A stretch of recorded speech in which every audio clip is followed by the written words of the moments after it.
In today's video, I'm going to teach you how to write a draft email in Pipedrive. By the end of this walkthrough, you'll know exactly how to start an email, save it as a draft without sending it, and come back to it later to finish and send it when you're ready. Let's start from inside your Pipedrive account.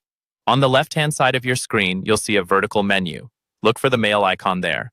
This is your main hub for all email activity inside Pipedrive. Go ahead and click that mail icon to open your email section. Once the email section is open, look toward the top of the screen for the button that says New Email with a plus sign. This is what you'll use whenever you want to start composing a fresh message. Click on New Email and a New Email Compose window will appear. In this window, you'll see a field for the recipient and another for the subject. Start by typing the recipient's email address. If your contacts are already saved in Pipedrive, the system may suggest matching contacts as you type, which can save you time and help avoid typos. After you've added the recipient, move to the subject line and type a clear, concise subject that makes it obvious what your email is about. A good subject line will make it easier for both you and your recipient to quickly understand the purpose of the email later. Next, move into the main body area of the email, which is where you write your actual message.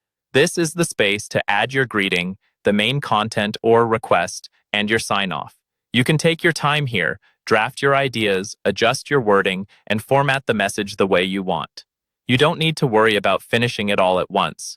Here's the important part. In Pipedrive, you don't have to click anything special to save a draft. As you're typing, your email is automatically preserved.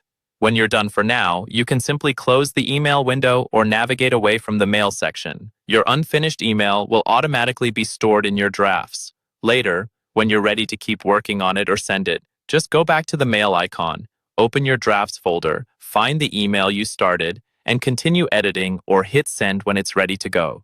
That's all there is to it. Open the mail section, start a new email, fill in the recipient, subject, and message, and then just exit to have it saved as a draft automatically.